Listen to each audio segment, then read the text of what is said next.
संशय हा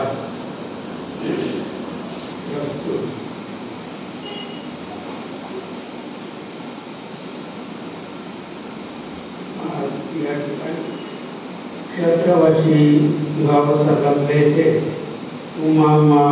सर्वांचे सुपरिचित असेल आणि फक्त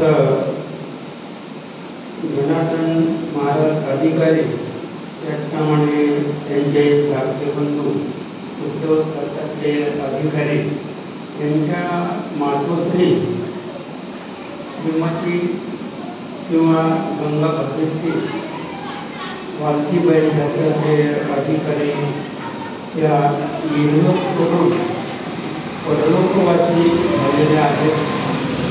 आज त्यांचा 13वा दिवस आहे आणि 13व्या निमित्त या ठिकाणी म्हणजे आपण बॅनर पाहिला असेल तर ही सेवा आपली नव्हती, हर्षदाताई केणे यांची होती, पण काही अपरिहार्य कारणामुळे त्या येऊ शकल्या नाहीत आणि ही सेवा मदत कामाच्या वाट्याला आलेली आहे. तर आपल्या सेवेसाठी घेतलेला जो श्लोक आहे तो 60 ज्ञानेश्वरी अध्याय 8 आणि 8व्या अध्यायातील 7व्या क्रमांकाचा श्लोक आहे. आणि या श्लोकाद्वारे भगवंत सुंदर असा अर्जुनाला बोध करतात. तस्मात् सर्वेषु कालेषु मामनुस्मर युद्धच. गीता तत्व जे आहे तर गीता तत्वाचा मुख्य उद्दिष्ट असं आहे की जेव्हा 5 पांडव यांना कौरवांनी थोडक्यात दुर्योधनाने किंवा शकुनी मामाने दूत खेळण्यामध्ये धर्मराजाला पराजित केलं आणि पराजित केल्यानंतर त्यांचं संपूर्ण राज्य त्याने पणाला लावलं.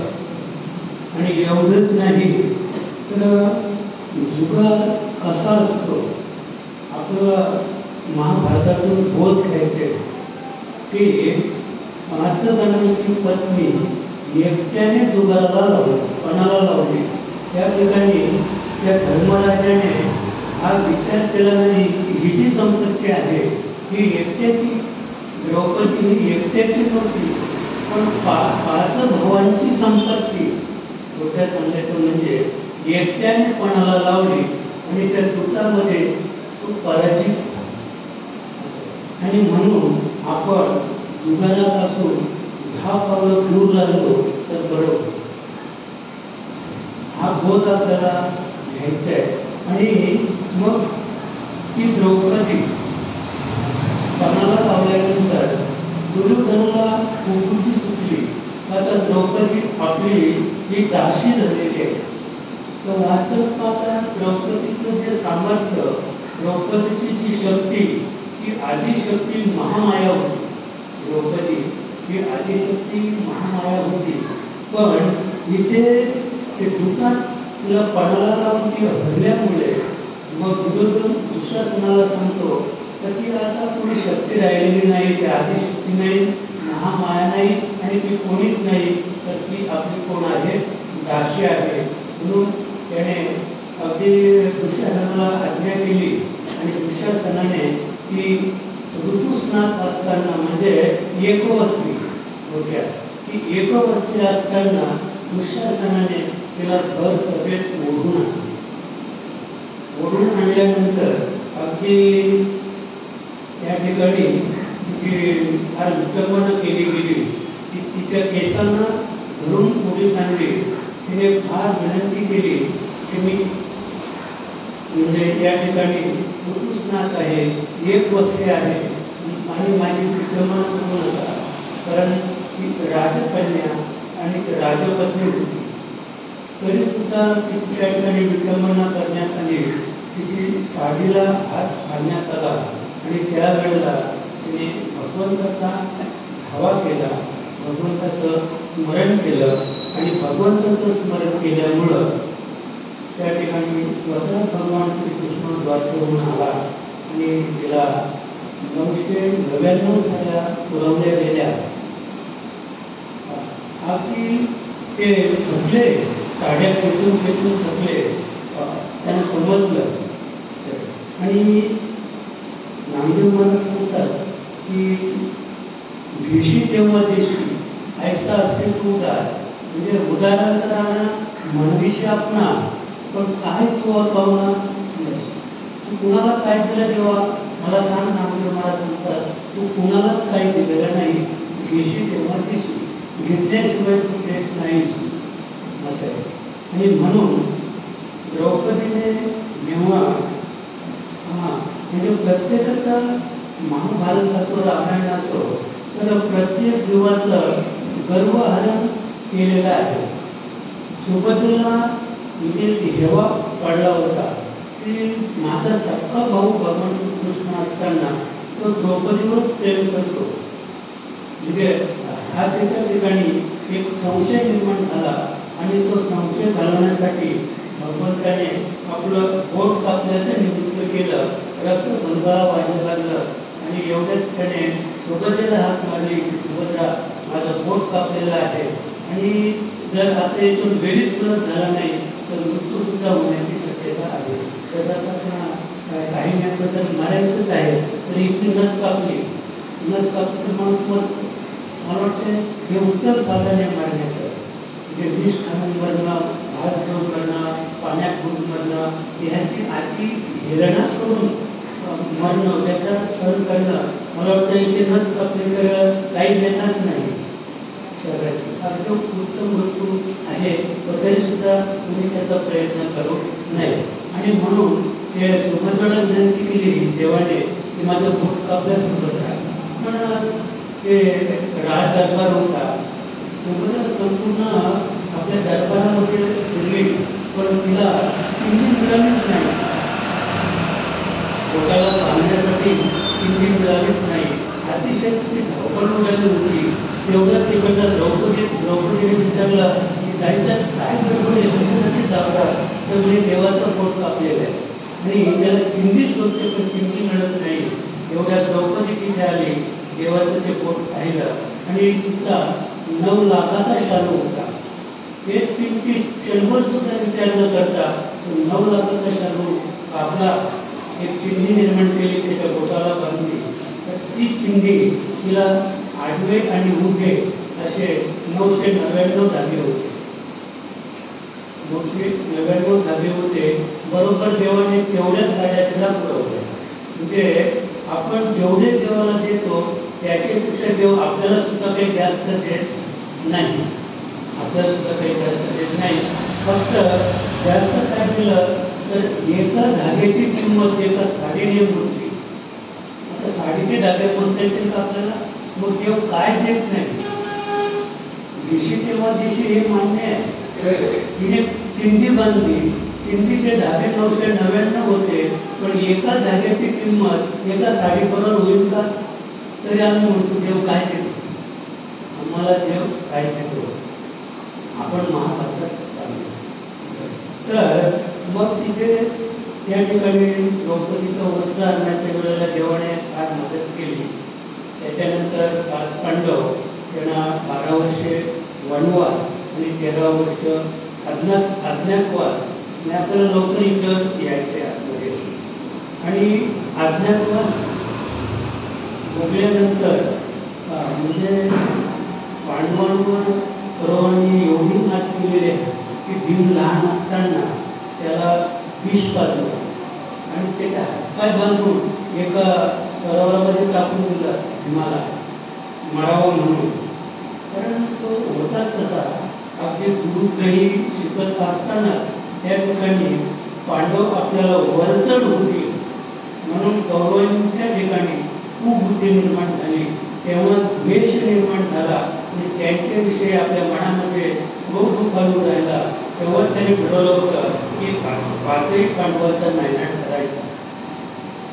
हे दुर्योधनाची मनात होतं आणि दुर्योधनाने पुत्र मोहामुळे धृतराष्ट्राने ऐकलं आणि त्याच्यामुळं हा एवढा महाभारत हे घडण्याचं कारण आहे. लाक्षागृहामध्ये त्यांना टाळण्याचाही प्रयत्न केला. ही सुंदर आख्यायिका आहे की जेव्हा भीमाला हातपाय बांधून विष देऊन त्या सरोवरात सोडलं, त्या ठिकाणी नागकन्या स्नान करण्यासाठी आलं होतं आणि त्या नागकन्याने पाहिलं. भागवतात विषय गेलेला आहे तो, पण आपण त्याचं काही प्रयोग करू शकत नाही की सर्प चावला, आपल्याला सर्प चावला तर त्याला आपण ते औषध मारतो आवडतो हे रोगर वगैरे किंवा आणखी, तर ते औषध त्याला जर पाजलं तर सर्पाचं विष उतरेल. म्हणजे हे भागवतामध्ये वर्णन आहे. सर्पाचं विष उतरेल किंवा तुम्ही सर्प केला, तुम्ही आता मरणार आहात, तुम्हाला सर्पाने दंश केला, सर्पांना तुमचा गारड्या करून आणि त्याच्याकडून जर त्या व्यक्तीला दंश करून घेतला तरी ते प्यालेलं विष त्याला बाधक करणार नाही. म्हणजे असं वर्णन भागवतामध्ये नाथांनी केलेलं आहे आणि हे अनुभव सिद्ध आहे. पण आपण त्याचा अनुभव घ्यायचा एवढं. तर त्या आता हे मी आवर्जून का सांगितलं तर त्याला विष पाजलं होतं. त्या नागकन्याने त्याचे बंध आणि मोकळे केले आणि त्यांनी जाणलं की मला विषबाधा झालेली आहे, म्हणून त्या नागकन्याने त्याला दंश केला आणि दंश केल्यामुळं ते विष, ते विषाचं पाणी झालं आणि तो सावध झाला. पण सावध झाल्यानंतर त्या नागकन्याने त्याला पाताळ लोकात पाताळ लोकात त्याला एक वर्षभर तो पाताळ लोकात होता. वर्षभरात वर्ष रात्र आला, भीमाचं वर्षच रात्र आलं, कारण तो गायब झाल्यामुळं. आता ते पण सांगतो की आज ज्यांचं कार्य आहे, ज्यांच्या कार्यासाठी आपण या ठिकाणी उपस्थित आहोत, त्यांच्या पतीला सुद्धा घरातून निघून गेले, ते पुन्हा आलेच नाही. त्यांचं नेमकं काय झालं, त्यांचं कार्य या ठिकाणी त्यांनी त्या केलं की नाही केलं हे मला त्यात नाही. पण मी सांगतो की जेव्हा भीम हा जेव्हा गायब झाला तर त्यांचं सगळं उपासना केले गेले आणि वर्ष श्राद्ध आलं आणि त्या वेळेला मला आठवण आली की वर्ष झालं मी या ठिकाणी आहे आणि नागकन्यामध्ये सामान्य नाही, म्हणजे स्वर्गातल्या देवांगांना सुद्धा कमी सुंदर, देवांगांना सुद्धा त्यांच्यापुढे इतक्या सुंदर होत्या. पण त्यांना सुद्धा भीमाची दया आली की एक वर्ष झालं हा आपल्या आईला सोडून त्याने आपल्या आईला सांगितली की माझी आई आहे, भाऊ आहे. पण त्या दिवशी त्या नागकन्याने धर्मराजाला त्या सरोवरात आणून सोडला. इकडे श्राद्धाचं जेवण चालू होतं, श्राद्धाचं जेवण चालू होतं. 88,000 रुपये त्या ठिकाणी हजर होते आणि तुम्ही आम्ही किती माणसं असतील त्याचं काही सांगता येणार नाही. आणि त्याच वेळेला हा भीम तिथे आला, त्याने पहिलं जेवण चाललं असतात.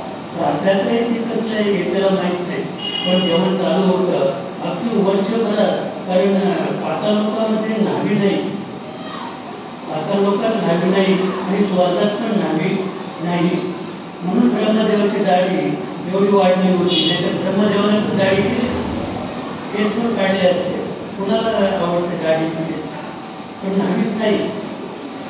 देवलोकात न्हावी नाही, पाताळ लोकात पण न्हावी नाही. वर्षभरात त्याची दाढी एवढी वाढली, केस एवढे वाढले, तो येऊन पंक्तीत जेवायला बसला. आणि पंक्तीत जेवायला बसल्यानंतर सगळं अन्न संपलं, पण तो आणा त्याचा एकच मंत्र होता, आणा. काय मंत्र होता? आणा. म्हणजे जे स्वयंपाक करणारे होते ते पण कंटाळले, किती स्वयंपाक बनवायचा आणि किती खायला घालायचा. म्हणजे ही तक्रार कुंती मातेपर्यंत गेली की एक साधू कुणीतरी आलेलं आहे, म्हणजे दाढी वाढलेला, केस वाढलेला आहे, कुणीतरी साधू आलेला आहे आणि तो एवढे जेवायला बघतो की आपलं बनवलेलं सगळं स्वयंपाक संपलाय, नवीन पण बनवला, अगदी हरेच्या हरे, म्हणजे लाडूचे, बासुंदीचे, जिलेबीचे आणून देतात तरी तो खाऊन भक्ष करतो आणि त्याचं एकच मत आहे आणा म्हणजे असं आहे का ठीक आहे म्हणे. मग तुमची आपल्याला ते वर्म माहीत होतं की असा फक्त माझं भीमराजच आहे, किती खाल्लं तर त्याचं पोट भरणार नाही. काळ बदलला, काळ बदलला. आता आईच्या हातचं आपण किती जरी खाल्लं तरी ते पोट लागत नाही. कुणाचं त्याचं लग्न झालेलं आहे ना, तर आईच्या हातचं किती खाल्लं तरी पोट लागत नाही. आणि आपल्या पत्नीने कसाही स्वयंपाक बनवला असेल तो खारट झाला असेल तो त्याला आवडत नसेल, पण तो आईला विचारतो काय नाही किती खारट झालंय, काय तुझ्या बायकोने बनवलं म्हणजे बायकोचं नाव सांगितल्यानंतर लगेच ते खारट होतं, त्याच्या खारटपणा गेला आणि तो लगेच त्यांनी खाल्ला ते म्हणजे ते सत्योग होतं नाही का. आता हे कलियुग आहे, कलियुगामध्ये हा उलटा झाला अशा प्रकार. तर मग तुमची मागे भूक लाडू, तिच्याकडे भूक लाडू होते, म्हणजे भूक कमवण्याची शक्ती होती. तिने ते 5 लाडू हाडे घेऊन जात होता ना, त्याच्याकडे ते 5 लाडू दिले म्हणजे आता एवढे घेऊन दिले संन्यासाला, ते लाडू घेऊन दिले. एक लाडू खाल्ल्याबरोबर त्याने तृप्तीचा ढेकर केला, कारण त्याची इच्छा तेवढीच होती भीमाची की माझ्या आईचा हातचा जोपर्यंत येत नाही तोपर्यंत हे अन्न मला गोड लागणार नाही. असं एक लाडू खाल्ल्याबरोबर तृप्तीचा ढेकर दिला. मग त्या सर्वांनी सांगितलं की त्यांचं जेवण झालं. मग तुमचीने सांगितलं की हात तोच आहे आणि मग तुमची माता त्या ठिकाणी आली. राजाने आपल्या आईचं दर्शन घेतलं. मला एवढं सांगायचे लाक्षागृहामध्ये सुद्धा त्यांना जाळून मारण्याचा प्रयत्न केला. त्यावेळेला विदुराने त्यांना सही सलामत त्या लाक्षागृहातून बाहेर काढले. आणि जेव्हा ही घटना घडली, लाक्षागृहाची निर्मिती करण्यात आली म्हणजे दुर्योधन, शकुनी मामा आणि त्यांच्याबरोबर कर्ण होतं. भगवान श्रीकृष्ण सांगतात की हे कर्ण, अरे तुला तेव्हा समजायला पाहिजे होतं की आता दुर्योधन काय करून राहिले शकुनी मामा. म्हणजे या 5 पांडवांना द्रौपदीसह जाण्याचा कट रचण्यात आला. सुंदर असा महाल बांधला गेला, पण तो महाल होता लाखेचा. त्या महालामध्ये दुर्योधन सांगितलं तुम्हाला उत्कृष्ट महाल बांधून दिले, त्या महालात जाऊन तुम्ही थांबा. आणि त्यांनाही आनंद झाला, पांडवांना परत झाला. आयचं लग्न झालं, कोणाला नकोच नाही का. त्या ठिकाणी ते 5 पांडव द्रौपदीसह जाऊन राहिले. आणि त्याच वेळेला विदुराने काय केलं म्हणजे तिथे एक खंड काढण्याची युक्ती केली आणि 5 पांडवांना द्रौपदीसह त्या खंडकातून बाहेर काढले. आणि त्याच वेळेला एक मायावी कल्पना करून तिथे 6 माणसं त्या ठिकाणी येऊन घेतली होती. तर ही मायावी कल्पना होती. आणि नेमकी लाक्षागृहाला बाहेरून आग लावण्यात आली.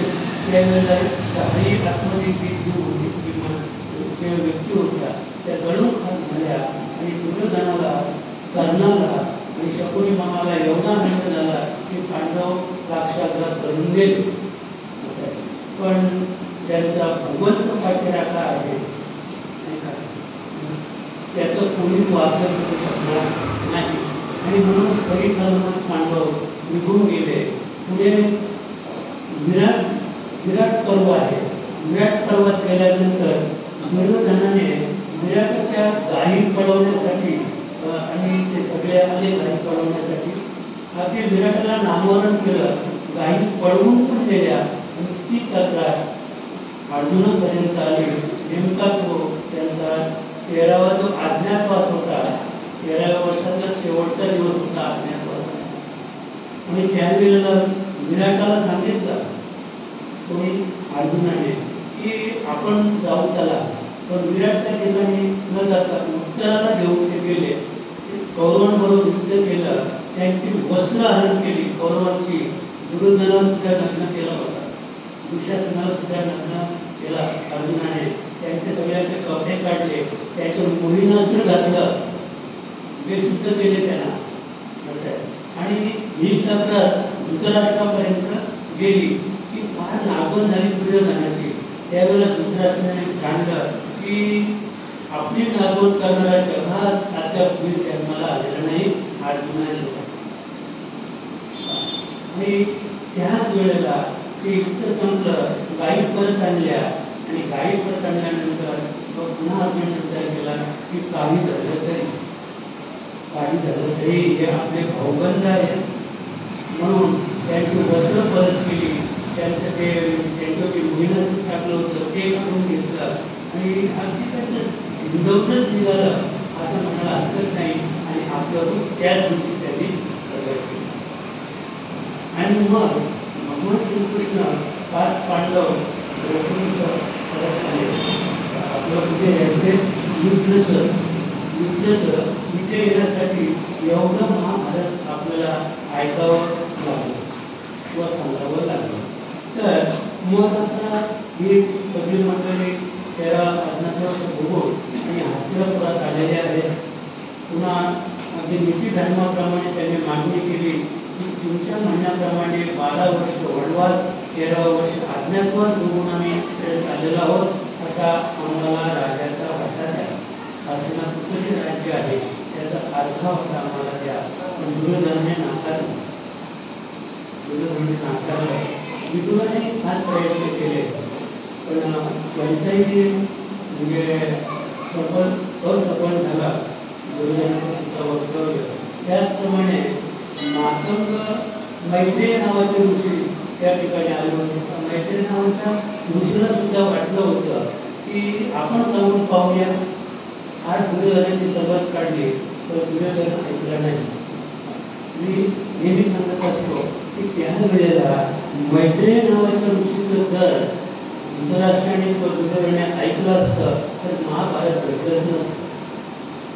कारण प्रारब्ध जे आहे तर प्रारब्ध उलटवण्याचं ताकद, शक्ती, अमोघ शक्ती ही ऋषी मुनींकडं किंवा संतांच्या शब्दामध्ये आहे. त्याने मैत्री ऋषी म्हणाले अरे द्या त्यांना अर्धराज्य द्या आणि हा विखंड, हा कलह सगळा मिटून टाका. पण तरी ऐकले नाही. मग भगवान श्रीकृष्ण आले, त्यांनी सल्लामसलत केली तरी ऐकले नाही. आणि मग देवाने धर्मराजाला सांगितलं की आता युद्ध करणंच गरजेचं आहे. आता आपल्याला युद्ध करूनच हे सगळं मिळवावं लागेल, अन्यथा ते आपल्याला ऐकणार नाही. आणि म्हणून मग ठरलं, युद्ध करायचं ठरलं. मग अर्जुनाने देवाला विनंती केली की देवा माझा रथ सज्ज करा. तर भगवंतांनी सांगितलं होतं की मला माझं एवढंच कार्य आहे, अर्जुना तुमचं रथ हाकायचं मी काम करेन, सारथ्य करेन फक्त, आणि 4 गोष्टी विचारसंख्या आणि बाकीचं जे सगळं सैन्य आहे ते दुर्योधनाने मागून घेतले. दोघं गेले होते ना देवाकडे मागणी करायला. त्यावेळेला तसंच होतं सगळं. युद्ध ठरलं की आपल्या बाजूचे जे राजा आहेत त्या राजांना आपण मागणी करायची, गो या आमच्याबरोबर, आमच्या बाजूने लढा. असं म्हणजे 11 अक्षौहिणी सैन्य कौरवचं, 7 अक्षौहिणी सैन्य पांडवांचं. वास्तव पांडव किती होते? 5च. पण इतर राजांनी त्यांना मदत केली की त्यांचं सैन्य पकडून ते 7 अक्षौहिणी झालं. आणि कौरवांना इतर राजांनी मदत केली म्हणून त्यांचे तर 100च होते, 100च होते. एक तर त्यांची बहीण होती. असं आहे. मग त्यांना इतर राजांनी मदत केली म्हणून 11 अक्षौहिणी सैन्य कौरवांचं झालं. आणि मग जेव्हा दोघे जाऊन मागायला गेले तर वस्तुस्थिती अशी आहे की आमचे भगवान अर्जुन भगवंताकडे गेले तेव्हा ते कुठे बसले? पायाशी बसले. आणि हा दुर्योधन हस्तिनापूरचा युवराज होता.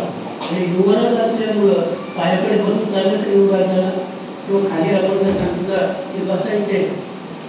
आता सुद्धा आमदार आले आपल्या विभागाचे तर त्यांना खाली बसून पाहून त्यांचं असं वेगळंच नाही की मग ते या आसनावर बसले त्यांना कमीपणा वाटेल, ते क्षण वगैरे आपले आणि निघून जाते. तर हे असं त्यांना परवडलं नाही होत्या. तर याच न्यायाने त्या ठिकाणी म्हणजे जेव्हा आसन देण्यात आलं तर ती गोष्ट कठीणच नाही असं. आणि मग देवाने सांगितलं की देव उठले देव देव झोपतात तर कधी देव जागेच होते. पण देव उठले आणि उठल्याबरोबर त्याला दिसलं पण बाबा अर्जुन आणि अर्जुना केव्हा आलास तर म्हणे केव्हा चालू तर तेवढ्यात त्याने पाठवलं. अरे म्हणे मी आज आलो आहे. पण तो होता कुठे उशाला त्याच्यामुळे तो काय देवाला दिसला नाही असं नाही. देव 10 दिशांना पाहतो. देव 10 दिशांना पाहतो. पण त्याने नाटक केलं का तू पण आलास का मग कशासाठी आलात तुम्ही अगदी प्रेमाचे प्रश्न विचारला तर म्हणे तुम्ही दोघे मदतीसाठी आला पण मी एकटाच एका बाजूला 4 गोष्टी तिच्या सांगेन मी युद्ध करणार नाही हातात शस्त्र घेणार नाही. मग गुरुदारांनी विचार केला हा काय कामच आहे तू हातात शस्त्र घेणार नाही युद्धाला तर शस्त्र घेतल्याशिवाय युद्धच होणार नाही. म्हणून गुरुदारांनी सांगितलं की मला तुम्ही नका मला फक्त तुमचं सैन्य द्या. ते सगळं सैन्य ते फौज ते जवान सगळे गुरुदारांकडे गेले. त्या फौजेमध्ये थोडक्यात बळीराम दादा सुद्धा होता. भागवतात ते उदाहरण केलं की बळीराम दादा हा कौरव धार्जिणा होता. कौरव धार्जिणा होता बळीराम दादा आणि म्हणून देवाने एक अशी माव केली. बळीराम दादा तिकडनं येत होता तिकड मायाची गाय केली नुसत्या अशा हवेची धडक लागली गाय खाली पडली मेली. कारण देवाला करायचं होतं कारण बळीराम दादा हा दुर्योधनाचा गुरु होता. दादा युद्ध शिकवणारा गुरु होता आणि तो कौरवांकडून लढला तर आपल्याला युद्ध जिंकलं जड जाईल आणि म्हणून देवाने ही माया केली आणि बळीराम दादा आला आणि भगवान कृष्ण विचारायला लागला तर काय म्हणे फार अगतिक घडलं फार पाप झालं म्हणे हिंदूचं दैवत काय माझ्या धक्क्याने मारली गेली. आता ते प्रायचित्त काय घ्यायचं म्हणजे प्रायचित काय तू 12 वर्षे तीर्थयात्रेला निघून जा. त्याला तिथे गयावर्जन करायला पाठवलं तोपर्यंत इकडे युद्ध झालं पूर्ण. असं म्हणजे युद्धामध्ये तोही नव्हता त्याचप्रमाणे धनुर्धारी विदूर होता. अर्जुनाला सुद्धा ऐकला नसता. धनुर्युद्धामध्ये तो अर्जुनाला सुद्धा ऐकला नसता. पण त्याने सुद्धा पाहिलं की या म्हणजे अधर्माच्या बाजूस लढण्यापेक्षा मृत्यू आलेला बरा आणि म्हणून ते मुख्य द्वार होतं हस्तिनापूरचं राज्याचं त्या द्वारावर त्याने आपलं धनुष्यात उभं केलं आणि ते पण तीर्थयात्रेला निघून गेले की हे पांडवांना कळलं पाहिजे की विदूर सुद्धा हजर नाही. त्याचं धनुष्य पाहिल्यानंतर अर्जुनाला समजलं की काका सुद्धा या युद्धामध्ये कौरवांच्या बाजूने लढण्यासाठी हजर नाही. म्हणजे 4 गोष्टी युक्तीच्या सांगेल युद्ध अगदी ठरलं अगदी भगवंत सारथ्य करून राहिलेले आहे. कुरुक्षेत्रावर दोन्ही सैन्य समोर समोर आलेले आहेत आणि त्याच वेळेला अर्जुनाने एकदा नजर टाकली तर नजर टाकल्यानंतर पुढे कोण होते आपले द्रोणाचार्य होते कृपाचार्य होते आणि द्रोणाचार्य कृपाचार्य भीष्माचार्य यांना पाहिल्यानंतर त्याला गैरवड आला काय हे तर म्हणजे आपलं कुलदैवत कृपाचार्य आहेत. हे तर आपल्या धनुर्धारी विद्या शिकवणारे द्रोणाचार्य आहेत आणि हे आपले भीष्मराज म्हणजे आजोबा आणि यांना मारून त्यांच्याशी युद्ध करून आणि हस्तिनापूरचं राज्य आपण बळकावून अतिशय पाप होईल आणि ते पापाचं राज्य भोगण्यापेक्षा आपण हे धनुष्यबाण खाली ठेवून आपण स्वर्गाला जर गेलो किंवा प्रगतीला गेलो तर पुण्य होईल पाप घडण्यापेक्षा असेल. म्हणजे त्या ठिकाणी अर्जुन अतिशय गहिवरला. त्याने ठरवलं युद्ध करायचं नाही. हा मोह त्यांच्या ठिकाणी ही माया निर्माण झाली. आपले हे सगळे स्वकीय आहेत आपले आप्त आहेत याचा अर्जुनाच्या ठिकाणी विचार झाल्यानंतर हे स्वकीय आणि हे आप्त अर्जुना तुझे नाही म्हणून तू धनुष्य बाण हातात घे आणि युद्ध करायला उभा राहा. म्हणजे इथपर्यंत आपल्याला एवढं सांगावं लागलं पाहिजे. तस्मात् सर्वेषु कालेषु मामस्मर युद्धच. भगवंत अर्जुनाला या 8व्या अध्यायातील 7व्या श्लोकातून सुंदर उपदेश करतात की हे अर्जुना तुला युद्ध करावंच लागेल आणि युद्ध केल्यानंतर जरी आपलं अक्षवणी सैन्य तुझ्या हातून मारलं गेलं तरी सुद्धा कोणत्याही प्रकारचं पाप लागणार नाही. त्याचं कारण मामनुस्मरण. माझं स्मरण कर, माझं चिंतन कर, माझं नामस्मरण कर आणि माझं नामस्मरण केलं तस्मात सर्वेषु नामस्मरण युद्धच मय्य अर्पित मनोवृत्ती. त्याचप्रमाणे तू मला काय कर, तुझं मन आणि बुद्धी अर्पण कर. मन बुद्धी अर्पण केलीस की तू मलाच प्राप्त होशील याच्यात हे अर्जुना अजिबात पुन्हा संशय कोणत्याच प्रकारचा तू संशय घेऊ. आता आपण इथपर्यंत आलेलो आहोत. तर अगदी ॲक्च्युली जी वस्तुस्थिती आहे ती माणसाला मरण हे हवंच. माणसाला मरण हे हवंच. ते पण सुंदर उदाहरण आहे की एक राजा होता आणि त्या राजाने ठरवलं की आपल्याला मरण नको. त्या राजाने ठरवलं पण आपण काय ठरवलंय. आता इथे आपण एवढं बसलोय त्यांचं तर सोडून द्या, पण जगात जेवढे जीव आहे तर तुम्ही कोणत्याही जीवाला विचारा तुला मरण पाहिजे का. आम्हाला जर मरण पाहिजे असतं तर एवढे दवाखाने मारले नसते. प्रत्येक जीवाला मरण नको असं आहे. आणि मग एक राजा होता तर त्या राजालाही वाटलं की मरण नकोच. म्हणून तो एका साधूकडे गेला आणि साधूला विचारलं की महाराज मला मरण नको. ठीक आहे म्हणे मरण नको, तर तो समोरचा डोंगर दिसतो त्या डोंगराच्या तू पलीकडे जा. तिथे एक सरोवर आहे, त्या सरोवराचं तू पाणी पिलास की तुला कधीच मरण येणार नाही. राजाला पण बरं वाटलं आणि राजा निघाला. लगेच घोड्यावर टाच मारली.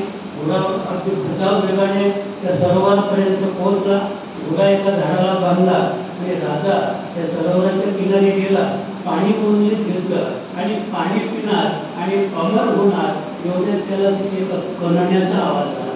अरे कोणीतरी व्याधीग्रस्त आहे, कोणीतरी दुःखग्रस्त या ठिकाणी घडलेला आहे. म्हणून ते पाणी न पिता तो त्या व्याधीग्रस्त अतिशय पुरुष म्हातारा होता त्या म्हाताऱ्याकडे गेला आणि त्या म्हाताऱ्याला विचारलं बाबा आपण कोण. अरे म्हणे मी एक महान राजा होतो, मी एक महान राजा होतो, पण माझी इच्छा होती मरायचंच नाही, मरायचंच नाही. पण आता माझं 500 वर्ष वय झालं. माझा जो माझा मुलगा होता तो मला अतिशय कंटाळला. त्याने मला इथे आणून सोडलेला आहे. आता इथे आल्यानंतर मी मरायचा विचार करतो, पण आता 350 वर्ष झाली मरायचा विचार करतो. मी काही खातच नाही, पाणी पित नाही. 350 वर्ष झाली खात नाही, पाणी पित नाही. पण त्या सरोवराचं कमर पाणी पिल्यामुळं मला मरणच येत नाही. काय करावं, माझी अवस्था फार कमी, काय हे म्हातारपण वाईट असं आहे. मी हे सगळं पहिल्यांदा राजाने विचार केला, अरे हे अमर पदच नको. पण पुन्हा साधूकडे गेला, मला ते पद पाहिजे पण म्हातारपण नको. काय सांगितलं, मला अमर व्हायचंय पण म्हातारपणाची दशा नको. कारण म्हातारपणात कुणीच कुणाला सांभाळायला कलियुगात तयार नाही. बाई म्हणते खरं मरतात तरी बरं, नाशिले घर कुंकोणी या. बंगला कोणी बांधला, पण बांधताना तो म्हणतो कोणासाठी. बंगला जेव्हा त्यांनी बांधला तेव्हा स्वतःसाठी बांधलाच नाही, तो कोणासाठी. हे सगळं जे केलेलं आहे ना या गावात जेवढे बिल्डिंग आहे तेवढे स्वतःसाठी आजच्या कोणी बांधलेली नाही, कुणीच नाही, कोणासाठी. आणि पोरासाठी बांधल्यामुळं हा जेव्हा म्हातारा होतो तेव्हा मुलगा म्हणजे त्याचा स्वतःचा मुलगा त्याला गोठ्यात ठेवतो, वेड्यामध्ये ठेवतो. बाबा तुम्ही तिकडे थांबा, कारण आता वधूकडची माणसं पाहायला येणार आहे आणि त्यांना तुम्ही दिसता कामा नाही असं. म्हणजे वडिलांची नियुक्ती कुठे केलेली गोठ्यामध्ये. आणि ते मला वाटतं कटू सत्य आहे. म्हणजे मुलाने त्याला गोठ्यात ठेवलं तर त्याने सुद्धा तिथे नाराज होऊ नये. कारण जो बंगला बांधलेला आहे तो स्वतःसाठी नाहीच, बांधताना स्वतःसाठी बांधलेला नाही, म्हणून त्याची नियुक्ती गोठ्यात झालेली आहे. त्याने तिथे समाधान मानावं असं आपलं मत आहे. तिथे समाधान मानावं. राजाने ठरवलं की आपल्याला अमरपद प्राप्त पाहिजे, पण म्हातारपण नको.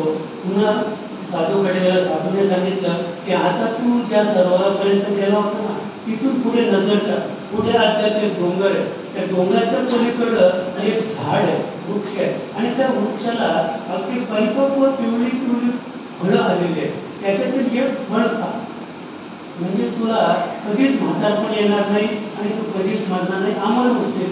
राजाने पुन्हा कामगारी घोडा उडवला आणि त्या वृक्षापर्यंत जाऊन पोहोचला. त्या वृक्षापर्यंत जाऊन पोहोचल्यानंतर एक फळ त्याने तोडलं. त्याला दिसून सगळी पिवळी फळं होती. साधूने सांगितल्याप्रमाणे एक फळ फुटलं. एवढ्यात त्याला जोराचा आवाज आला, काहीतरी इकडे कलह चालू आहे, काहीतरी भानगड चालू आहे. आणि म्हणून त्याने ते फळ न खाता ते फळ हातातच ठेवलं आणि तो कलह, भानगड, तो आक्रोश पाहण्यासाठी तिकडे गेला. तर तिथे 4 माणसं होती, अगदी घडधाकट 4 माणसं. तर त्यांची एवढी एकमेकाला मारायचं काम चालू होतं. हा राजा तिथे गेला आणि थांबा, हा तुमचा कलह, एवढा आक्रोश, एवढी मोठी भांडण, ही मारामारी कशासाठी चाललेली? तर त्यांनी ज्याला विचारलं त्याचं वय होतं 350 वर्ष. म्हणजे तुम्ही कोण? तर म्हणे हे तिघे दिसतात ना, त्यांचा मी नातू आहे, त्यांचा मी नातू आहे. मग तुम्ही भांडता का? म्हणे मी माझ्या वडिलांकडे माझ्या मिळकतीचा हिस्सा मागतो. यांची वडिलोपार्जितची 10 एकर जमीन आहे, तर त्या जमिनीचा मला अर्धा हिस्सा पाहिजे, तो मी मागून राहिलेला आहे. पण माझे वडील मला तो हिस्सा देतच नाही, हिस्सा देतच नाही. मग त्या राजाने त्याच्या वडिलांना विचारलं की तुम्ही कोण? तर म्हणे मी त्याचे वडील. तुमचं वय किती आहे? तर आता म्हणे माझं 400. कारण मुलाचं किती होतं? 350. म्हणजे माझं 400 वय आहे. मग तुम्ही त्या मुलाची मिळकत, त्याची जी प्राप्ती जी काय आहे ती मिळकत का द्यायची? त्याचा अर्थ हिस्सा देऊन टाका ना. कशासाठी भांडता? कशासाठी एकमेकाला मारता? म्हणजे काय सांगायचं देवाला? म्हणजे माझा जो बाप आहे त्या बापाने तर मला माझी वाटणी दिली नाही. समजा जर तुमचं जो सातबारा आहे तो पंजोबाच्या नावावर आहे, तुम्ही विकू शकता का? सातबारा आहे, जमीन तुम्हीच असता, वडिलोपार्जित जमीन आहे, पण ती पंजोबाच्या किंवा आजोबाच्या नावावर आहे, तर तुम्ही ते विकू शकता का? तुम्ही गिराईक पण लावला, एजंट पण आलेले आहे, म्हणजे गिराईक सुंदर आहे, तिथे जमीन आहे 10 एकर, म्हणजे विकताना हो म्हणे विकायचे, मग सातबारा आणला म्हणे ही तुमच्या पंजोबाच्या नावावर आहे, तुम्ही जरी विकायला काढली तरी तिथं रजिस्टर होणार नाही. मग त्या राजाने त्याला विचारलं तुम्ही कोण? म्हणे मी आजोबा. तुमचं वय किती आहे? म्हणजे 450. माझं 450 वय आहे. मग तुम्ही हे का देत नाही? म्हणे माझे वडील आहे आणि त्यांनी ते माझ्या नावावर मिळकत केली नाही, त्याच्यामुळे मी कसं ते पुढे ते सरको, माझ्याच नावावर आहे सातबारा. मग हे कोण? तर म्हणे हे माझे वडील, म्हणजे त्याचे पंजोबा. मग त्यांचं वय किती आहे? म्हणजे 500 वर्ष. मला हे सांगायचं आहे की मग त्यांचा तो कलह, तो आक्रोश, ते एकमेकाला ते मारामारी पाहिल्यानंतर राजाने ठरवलं म्हातारपणही नको आणि जवानी सुद्धा नको. ते फळ त्याने तिथेच टाकून दिलं आणि आले परत. साधूचं दर्शन घेतलं आणि साधूला सांगितलं महाराज, माणसाला मरण हे हवंच, मरण हे हवंच, मरण हे सुंदर आहे बरं का. जगात सुंदर काय असेल तर फक्त मरण असे. आणि म्हणून या ठिकाणी भगवंत अर्जुनाला सांगतात तेवी जितेने अवसरे बरं का. पहा, जे आवडून जीवे उरे ते जी मरणाची मेरे भारवो लागेल. तेवी जितेने अवसरे. म्हणून आपल्याला आपल्या जीवनामध्ये पदपासून इतीपर्यंत परमार्थ करायचा आहे की जोपर्यंत आपण जिवंत आहोत त्याच्यापेक्षा आपली इंद्रिय साबूत आहेत, जोपर्यंत आपल्या प्रपंचावर आपलाच अधिकार आहे तेवी जितेने अवसरे. म्हणजे नुसता जिवंत नको, माणसं प्रपंचात मेलेली सुद्धा आहे, मी जिवंतपणे मेलेली. काय कसं काय नाही म्हणते. मिळाला चहा तर पितो, सुनबाईने आणला तर पितो, नाही आणला तर पाहत राहतो. असं म्हणजे ही मेलेली माणसं, जिवंतपणे मेलेली माणसं. पण ही जिवंतपणे जरी मेली तरी त्यांची अवस्था फार कठीण आहे. तेवी तिथेनी अवस्था आहे. ती जिवंत आहे, मेल्यासारखी आहे, पण त्यांची वासना जी आहे ते अतिशय सदृढ झालेले. डोळ्याने पाहतात माझा मुलगा, माझी सून चहा पिते. मुलाला वाटतंय वडिलांनी चहा द्यावा, पण तो कसा आहे, पराधीन आहे. जगी मानवाचा तो पराधीन आहे, स्त्रीच्या अधीन आहे. आणि म्हणून तो आपल्या वडिलांच्या समोर चहा पितो. तो चहा त्याला गोड लागत नाही, कडू लागतो, पण अधिकार नाही आहे की तो चहा वडिलांना द्यावा. असं म्हणजे फार स्थिती, समाजाची स्थिती अतिशय वाईट आहे. आणि म्हणून जे अवघडणी जीवी उरे, म्हणजे आपण जिवंत असताना आपली जी वासना आहे ती शिल्लक राहते. अवघडणी जीवी उरे ते मरणाची मेरे फार. आता आपण याही गोष्टीचा विचार केला तर अवघडणी जीवी उरे त्याचं नाव आहे वासना. ती वासना थोडक्यात रावणाला ती वासना प्रगट झाली. रावणाच्या ठिकाणी ती वासना अतिशय निर्माण झाल्यामुळं तर रावणाचं 14 चौकडीचं राज्य होतं. रावणाची सोन्याची लंका होती. रावणाला 80,000 पत्न्या होत्या. मंदोदरी ही मुख्य पत्नी रावणाची होती. म्हणजे 5 पतिव्रतांपैकी मुख्य अधिकारी जसं सीता, तारा, मंदोदरी, अहिल्या आणि द्रौपदी या 4 पतिव्रतांचा विचार केला तर पातिव्रत्य नेमकं कसं आहे याचा विचार करताना आपण डोक्यात आहोत. मंदोदरी ही रावणाची पतिव्रता स्त्री. थोडक्यात सांगायचं की ती रावणाने म्हणजे स्वतःच्या अधिकाराने प्राप्त केलेली आहे. असं तिच्या वडिलांकडे त्याने मागणी घातली आणि तुम्ही दिली नाही तर तुझ्या सहित संपूर्ण राज्याचा मी नाश करू शकते. आणि त्यावेळेला मंदोदरी वडिलांच्या पाया पडली, बाबा संपूर्ण तुमच्या सहित संपूर्ण राज्याचा नाश होण्यापेक्षा मी स्वखुशीने रावणाबरोबर जाते. ती स्वखुशीने रावणाबरोबर गेलेली आहे. मंदोदरी अतिशय सीता म्हणजे सांगतात असं ते मला नाही सांगायचं, भावार्थ रामायण वाचल्यानंतर कळेल. पण इतिहासात आपण पाहूया की सीता ही रावणाने पळून गेली. 6 महिने त्याच्याकडे होती आणि ती सुद्धा पतिव्रता धर्म मध्ये मोडते. सीता तारा ही कुणाची, वालीची पत्नी.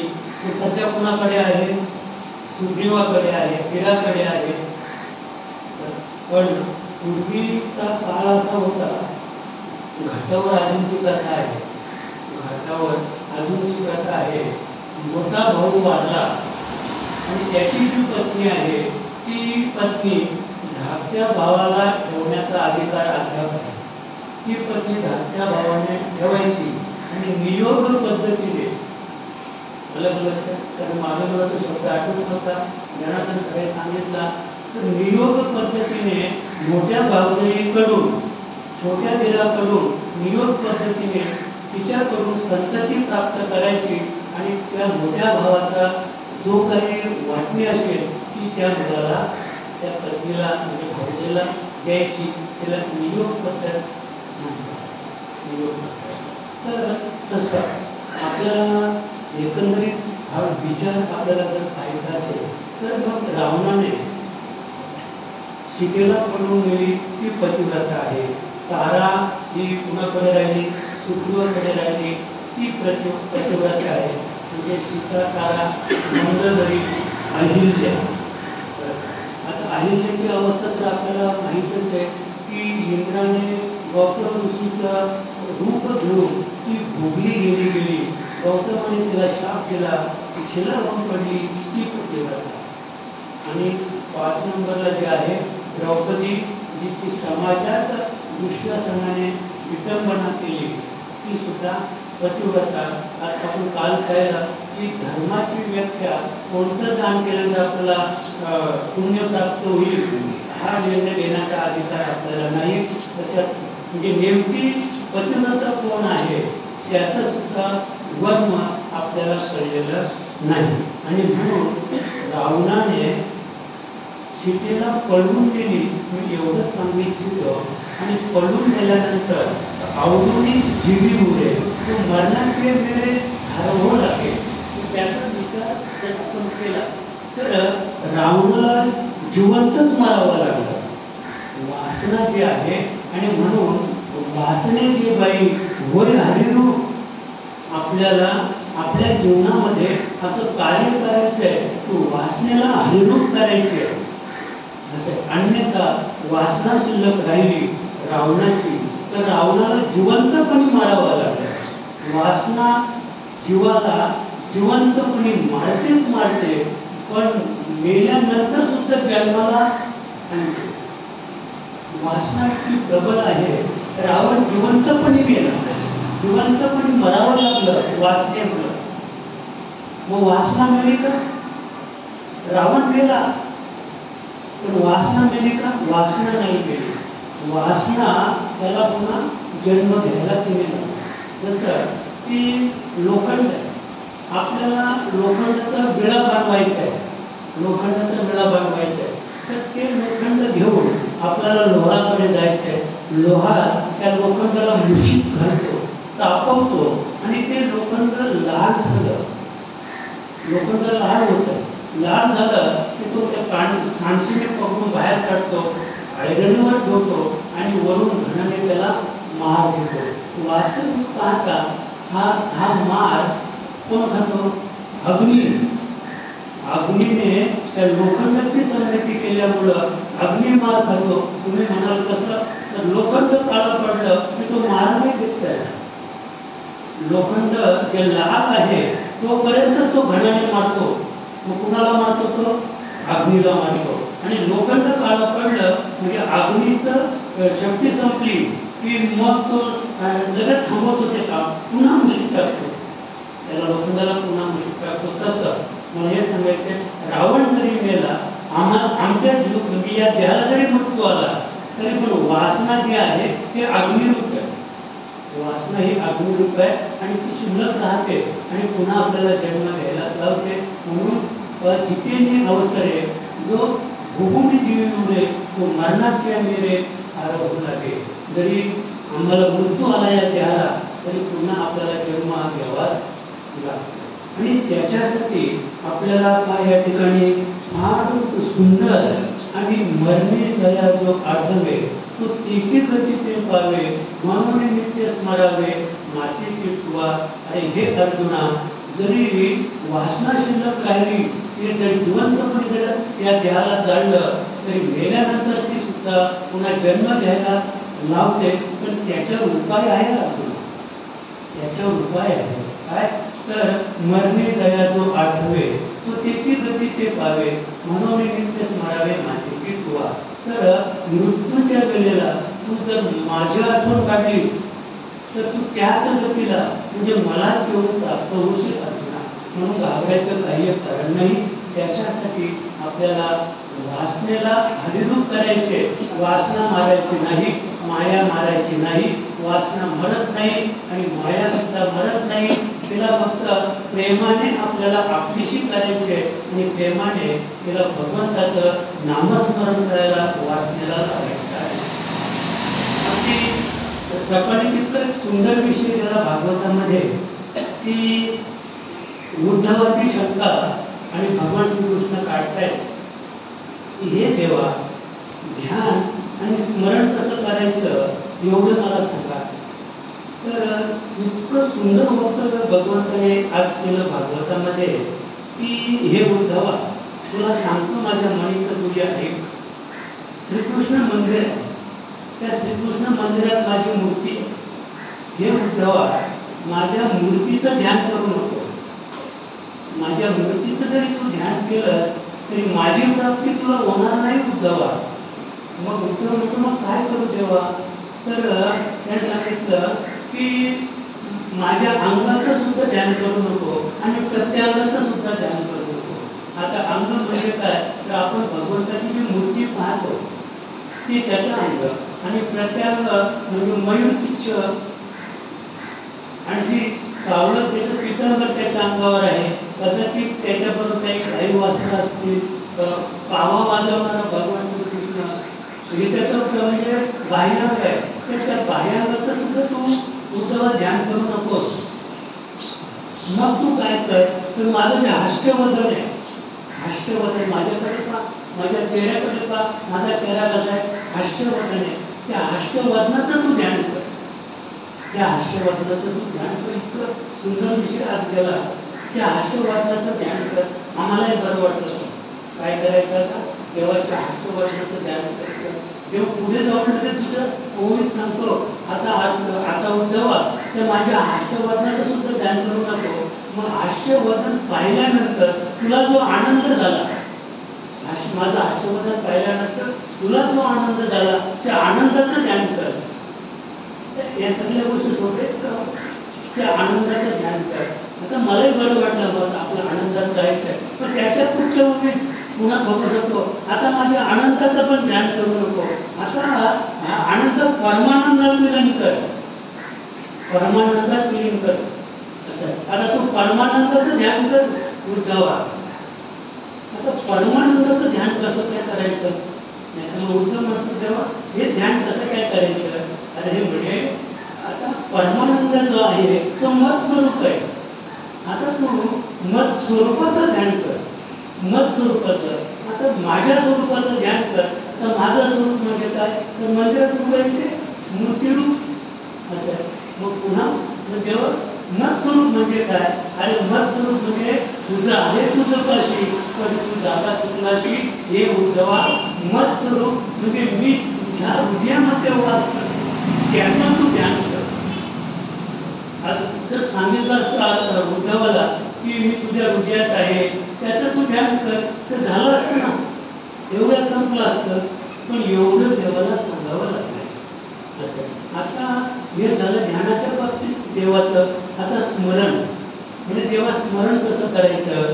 तर स्मरणाचा विचार जर आपण केला तर चारी वाचा कुंठित झाली बरं का. माझी ज्ञानेश्वर माऊली नाथ महाराज या कडव्याच्या माध्यमातून माऊलीने समाधी कशी घेतली त्या समाधीचं वर्णन नाथ महाराज करतात की चारी वाचा कुंठित झाली माझी ज्ञानेश्वर माऊली. समाधी घेतली माऊलीने, पण समाधी कशी घेतली? चारी वाचा कुंठित झाली म्हणजे परापश्चिमची मध्यमा आणि वैखरी, एकदम वैखरी वाचा थांबली बरं का. आता आपण पाहतो काय झालं म्हणजे कोमात गेले. ते कोमात गेलं म्हणजे नेमके काय झालं? तर ते वैखरी वाचा ती बोलेनाशी झाली. पण वैखरी वाचा जरी बोलेनाशी झाली तर त्याची जाणीव संपली नाही. फक्त त्याची जी इंद्रिय पराधीन झाल्यामुळं आम्ही विचारतो बोला ना बोला ना बोला ना, पण बोलण्याचं जे इंद्रिय आहे ते त्याचं काम देत नाही. पण ऐकण्याचं जे इंद्रिय आहे त्याला आवाज येतो, पण आवाज येऊन सुद्धा ते त्याचं बोलण्याचं इंद्रिय काम देत नाही. तो डोळ्याने पाहतो, सगळं समाज डोळ्याने पाहतो, पण जरी तो डोळ्याने पाहतो तरी हा समाज मला ओळखलं, मी कोणी ओळखलं तरी तो पाहत राहतो. त्याने ओळखलंय व्यक्ती सुरेश बाबाच आहेत हे त्या डोळ्याने पाहिलंय, पण त्याचा मुख सांगू शकत नाही की तुम्ही सुरेश आहात म्हणून, तुम्ही सुरेश बाबा आहात म्हणून. असं याचं नाव कोमात राहणं, याचं नाव कोमात राहणं. तसं समाधी स्थितीमध्ये तसं नाही. जाणीव नेणीव भगवंती नाही. हरी उच्चाराने काय मोक्ष झाला. हरीचं नामस्मरण केल्यानंतर आपण मोक्ष पदाला जाऊ शकतो, परेच्या पलीकडे जाऊ शकतो. परे उभी करते घर तिथे राहू निरंतर ते पद आपण प्राप्त करू शकतो. आणि ते पद प्राप्त करण्यासाठी मनुष्य आहे. आणि म्हणून मरणी दया जो आठवे त्याची गती ते पावे, म्हणून मी नित्य स्मरावे मातेची तुला. आणि म्हणून आपल्या आपल्याला सतत रात्रंदिवस भगवंताचंच भजन करायचं आहे आणि रात्रंदिवस भजन केल्यानंतर आपल्याला मत स्वरूपाला म्हणजे भगवत स्वरूपाला प्राप्त होता येईल असे भगवंत उद्धवाला भागवतामध्ये सांगतात. भागवत जे तत्व आहे ते अतिशय प्रेम स्वरूप तत्व आहे आणि आपण जर भागवत वाचलं तर मला वाटतंय की देव काही लांब नाही. देव अतिशय जवळ आहे आपल्याला, आपल्या हृदयातच देव आहे आणि हृदयातील भगवंत उद्धवाला भगवंताने भागवतामध्ये अगदी युक्तिप्रयुक्तीने दाखवलेला आहे. आणि म्हणून या ठिकाणी इतकं सुंदर वक्तव्य माऊली करतायत का, डोळा जे देखावे का कानिया ऐकावे, मनी जे भावावे बोलावे.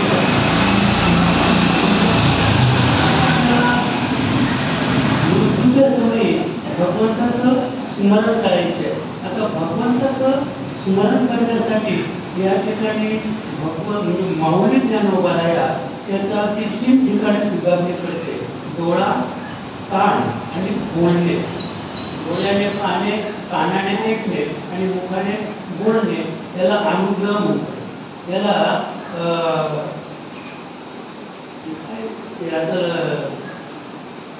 सांगतात ते गायत्री. म्हणजे गायत्री मात्र आता आपण पाहतो की तिथे गायत्री बोलून दाखवली जाते, पण तो मंत्र आहे. खरं म्हणजे पाहणे, ऐकणे आणि बोलणे याला नाम म्हणतात. पाहणे, ऐकणे आणि बोलणे त्याला नाम म्हणतात आणि ते नाम फक्त आपल्याला सद्गुरूकडूनच प्राप्त होईल. आता या ठिकाणी माऊली त्याचं वर्णन करते. डोळा जे देखावे तर पहा पहा डोळे भरी चर्मचक्षुच्या भीतरी. आपल्याला पाहायला सांगितलंय. डोळे तुम्ही घ्यारे सुख, पहा विठोबाचे मुख. हे जग पाहायला आपला जन्म नाही. हे डोळे हे जग पाहण्यासाठी दिलेले नाहीत भगवंताने. ते कशासाठी दिले? पहा विठोबाचे मुख, पांडुरंगाचं मुख पाहण्यासाठी डोळे दिले असं माऊलीचं मत आहे. तुम्ही ऐकले कान माझे विठोबाचे गुण. म्हणजे कानाला अशी आज्ञा केलेली आहे की तुम्ही तेवढंच करा. फक्त माझ्या विठोबाचे विठोबा सांगतात तुम्ही ऐकाले कान माझ्या विठोबाचे गुण. घेई घेई माझ्या वाचे गोड नाम विठोबाचे. घ्यायचंच असेल तर फक्त विठोबाचं, पांडुरंगाचं, भगवान कृष्णाचं, माझ्या प्रभू रामाचंच नाम घ्या. त्यालाच हात मारा या वाचेने, अन्यथा काही करू नका. असं स्पष्ट मत गीतेमध्ये माऊली ज्ञानोबराया तुम्हाला पुढे प्रतिपादित करतात. ते आत बाहेर आघावे निची करुणी घालावे, मग सवी काळी स्वभाव सर्व काळे स्वभावे निची आहे. आता हे सगळं सांगितलं. भी भी माझे वाचे गोड नाम विठोबाचे. ते गोड नाम कुठे म्हणजे बाहेर. आता जेव्हा मी पांडुरंगाची मूर्ती पाहतो तेव्हा म्हणतो विठ्ठल विठ्ठल विठ्ठल विठ्ठल. हे अंतराला गेलं का नाही का? मग डोळ्याने जे पाहिलं ते नाही का? ते सुद्धा काय आहे तर बाहेरचं रूप आहे. मग विहीर कान ऐकाले तुम्ही कान माझ्या विठोबाचे गुण, तर ते गुण सुद्धा कुठे बाहेर आहे. की आपण हे माऊलीचं ऐकल्यानंतर बाह्यांगाने हे सगळं करू. ही साधना बाह्यांगाने करू आणि बाह्यांगाने साधना केली तर तुम्ही अंतरांगात न येता तुम्हाला मतस्वरूपाची ओळख होणार नाही. म्हणून माऊली अगदी पूर्व्याच ओळमध्ये सांगते आत बाहेरी आघवे. काय सांगते माऊली की अरे म्हणजे भगवंताचं वाक्य आहे, अर्जुना तू मला आतही पहा आणि मी जसा आत आहे तसा बाहेर पहा. आम्ही कदाचित बाहेरचं पाहतो आणि बाहेरचं हात साधवायला पाहतो तर ते कदाचित शक्य नाही.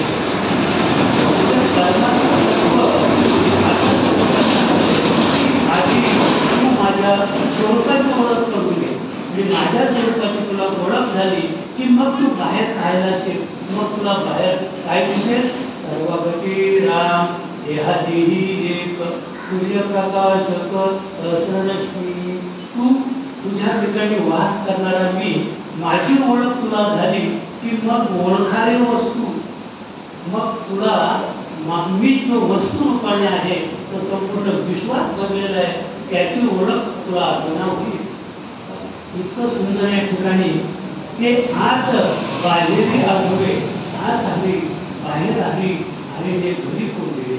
ही अवस्था गोप गवळ्यांची झाली, अगदी वेगावल्या त्या गवळणी.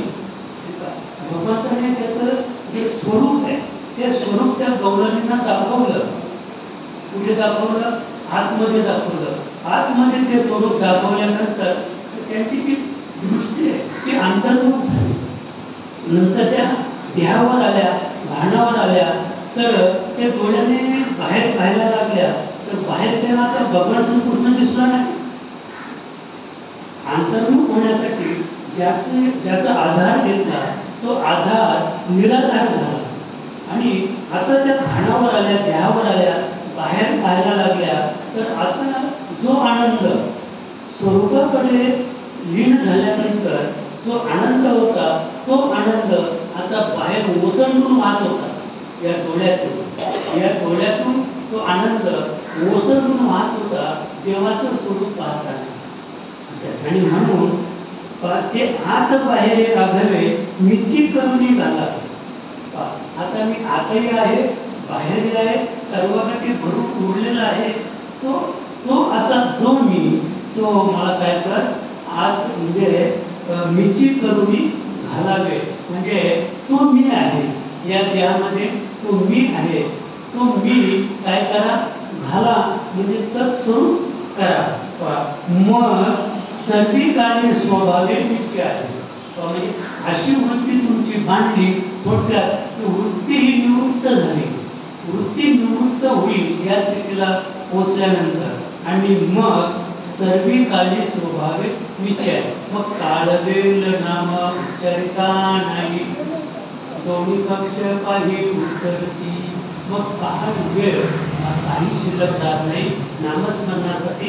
मग पहाटेची वेळ पाहिजे, पहिला मुहूर्त पाहिजे, की चौथा मुहूर्त पाहिजे, एकादशी पाहिजे, सोमवार पाहिजे, दत्त जयंती पाहिजे, की राम जयंती पाहिजे, की अन्यथा कृष्ण जयंतीला भगवंताचं नामस्मरण करायचं काहीच नाही. या ठिकाणी काळ वेळ आणि कसलीही गरज नाही, कारण सर्वात नेहमी सर्वी असेल. म्हणजे आता काहीच शिल्लक राहिलेलं नाही.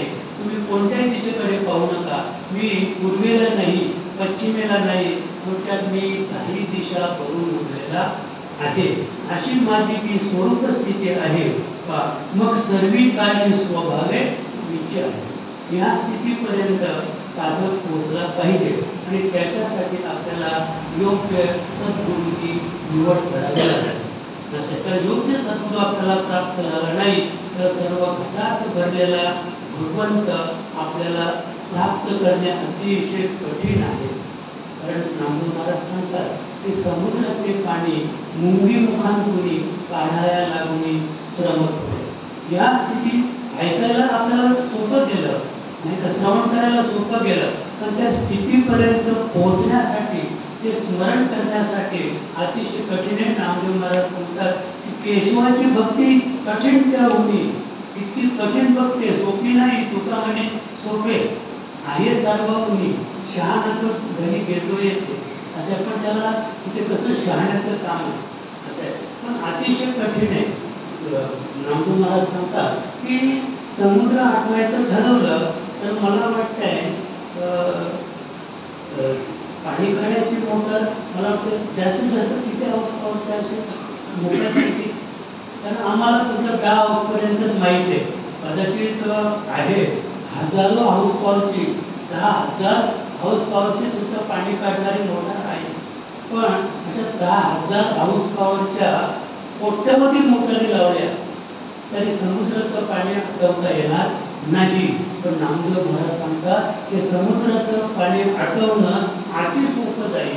मुंगीच्या मुखातून ते आपण जर आठवायला सुरुवात केली, आता तुम्ही सांगा मुंगीचं मुख म्हणजे तो पाईप कितीचा असेल? मुंगीच्या मुखातील पाईप कितीचा असेल? मला वाटते 0चा पण नसेल, नाही का? आपण जर आता 1चा पाईप आमच्या घरामध्ये अर्धाचा पाईप आहे, ते किती पाणी येते अर्ध्याच्या पाईपाने.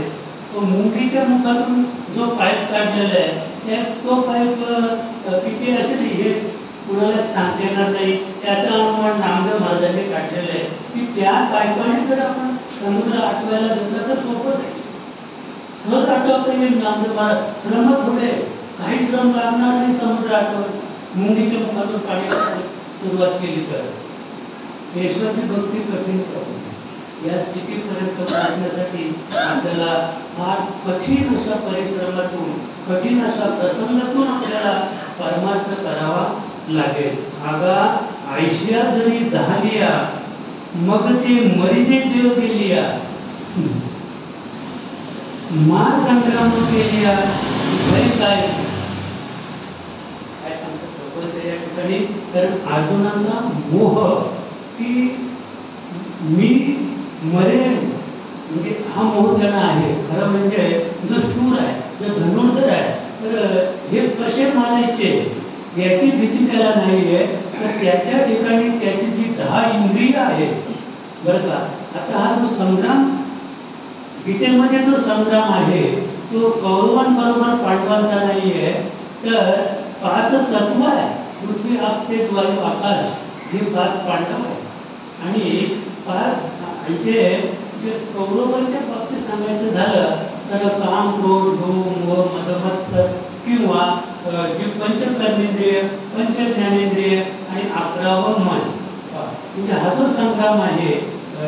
तुकोबा सांगतात की रात्रंदिवस आम्हा युद्धाचा प्रसंग, अंतर्बाह्य जग आणि मन, म्हणजे तुकोबारायांच्यावर सुद्धा युद्धाचा प्रसंग, फार मोठा प्रसंग आलेला आहे. पण त्याने हातात एक हातात ढाल घेतली, एक हातात तलवार घेतली आणि आता म्हणतात दिसलं का, म्हणजे घोड्यावर बसला, रगा मातात घेतली, घोड्याला टाच मारली आणि मग तो म्हणतो आता चालू कसा. त्याने ठरवलं चालू कसा. तो क्षणात शहापूरला गेला, न चालताच. तो चालला का, न चालताच तो शहापूरला पोहोचला. त्याच्यामुळं घोड्यावर बसल्यामुळं तो चालत नाही पण घोडा चालतो. तुम्हाला सांगतात की मी हातात ढाल घेतली, तलवार घेतली, पण आता युद्ध कसं करू, तर माझे हात ढाल तलवार गुंतले आहे. माझे हात एका हातात ढाल, एका हातात तलवार. आता युद्ध करण्यासाठी हाताची गरज आहे, पण हातात तलवार घेतली म्हणजे हात गुंतला, एका हातात ढाल घेतली म्हणजे माझा हाही हात गुंतला, हाही हात गुंतला. आता कसं काय युद्ध करू, हे कसं युद्ध करू, ते युद्ध असं करायचंय. कसं तर रात्रंदिवस आम्हा युद्धाचा प्रसंग, अंतर्बाह्य जग आणि मन. म्हणजे आपलं जे मन आहे ते अंतर्बाह्य म्हणजे बाह्य दृष्टीने बाह्य धर्ममानाचं आहे. ते मन आपल्याला अंतर्मुख करायचंय. अंतर्मुख करून आपल्याला ते युद्ध यशस्वी करायचं आहे. आणि ते युद्ध यशस्वी केलं की मग भगवंत अर्जुनाला सांगतात की मात्र जरी तू युद्ध केलं तरी काय मरण येणार, कारण आम्हाला जी भीती ती कसली, मरणाची भीती आहे. अगा आयशिया जरी झालिया, तू या स्थितीपर्यंत पोहोचलास अर्जुना, मग ते मरिजे देह गेलिया, मग ते मरिजे देह गेलिया. म्हणजे आता मारायचंय, पण कधी मारायचं आपल्याला, देह गेल्यानंतर. मरणाची वेळे भार होऊ लागली. म्हणजे आता आम्ही जिवंत कोणीच म्हणतो, आम्ही जिवंत आहोत, त्याच्यातील जीव गेला किंवा आत्मा गेला की आम्ही म्हणतो मेला, आम्ही म्हणतो मेला.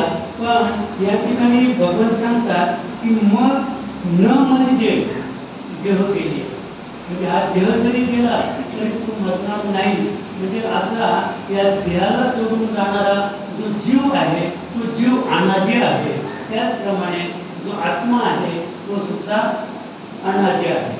जीव आणि आत्मा म्हटलं की जीव हा भगवंताचा अंश आहे आणि म्हणून जीवाला सुद्धा मरण नाही, आत्म्याला सुद्धा मरण नाही. मग हे अर्जुना, म्हणजे तू न मरशील, देह गेली, म्हणजे तुझा देह जरी पडला तरी तू मरणार नाहीस. या स्थितीपर्यंत अर्जुनाला भगवंताने आणलेलं आहे की तुला मृत्यू नाही. आणि आम्हाला भीती कसली आहे, मृत्यूची भीती आहे. म्हणजे मृत्यूची भीती या श्लोकाद्वारे भगवंताने अर्जुनाची नष्ट केलेली आहे की हे अर्जुना आता तू धनुष्यबाण घे करायला सुरुवात कर. तू जरी मेलास तरी तू मरणार नाही. ही स्थिती ज्या साधकाची झाली त्याला संत म्हणतात. तो संत भगवती संत तोची संत ज्याचे मन झाले शांत. या स्थितीपर्यंत जो पोहोचला त्याला मरण नाही असे. तो मरणाला घाबरत नाही. मरण माझे मरून गेले असं केले अमर. तो कधीच मरत नाही. उलट तो एवढा आनंदित आहे मरण माझे मरून गेले की जिवंतपणी आपल्याला मरणाचा सोहळा भोगायचा आहे. आणि त्याच्यासाठी सद्गुरूला शरण जायचे, आपल्याला माळकरी व्हायचे. आणि माळकरी होऊन हे जे तत्व आहे त्या तत्वापर्यंत आपल्याला पोहोचाय. तुझा तूच देव, तुझा तूच देव सांगितलेला भाव सद्गुरूने. अरे आता तूच देव आहेस. बरं आता देह गेला तरी जावं आणि राहिला तरी राहो. आणि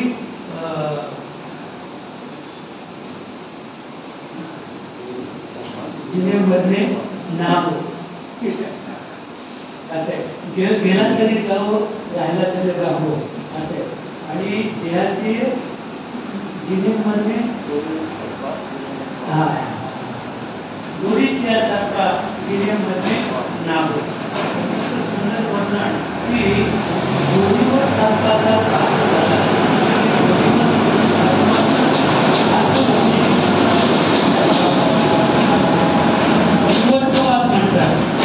दोरीवर सर्पाचा भास होणे म्हणजे विवर्तवाद.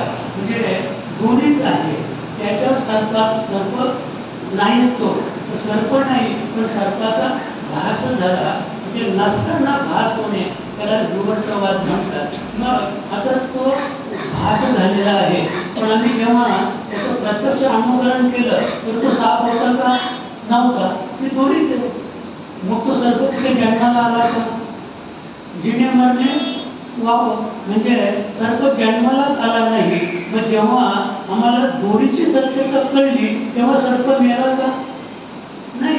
म्हणजे तो जन्माला आला नाही आणि मेला सुद्धा नाही. पण जन्माला आला नाही आणि मेला सुद्धा नाही पण तो इथे भासतो. त्याला म्हणतात विवर्तवाद. आणि विवर्तवादाने आपण विवर्तवादातून आपल्याला या ठिकाणी भगवंताने अर्जुनाचं मिस करून आपल्याला बाहेर काढलेलं आहे. मग न मनीने देह केली. तुझा अर्जुना देह केला तरी तू काही मरणार नाहीस. महासंग्राम केल्या भय काय तू. मग तू जर आता धनुष्यबाण घेऊन युद्ध करायला उठला तर तुला भीती कोणाची आहे. मी कोणाची भीती बदलतो अर्जुना तू. अरे तुझा धनुर्धर आहेस. महासंग्रामू हरुजित केला. अरे अर्जुना तू म्हणजे कैलासात जाऊन भगवान शिवाबरोबर युद्ध केले आणि शिवाला सुद्धा तू पराजित केला. असा तू धनुर्धर असताना तू या कुरुक्षेत्राला का घाबरतोस.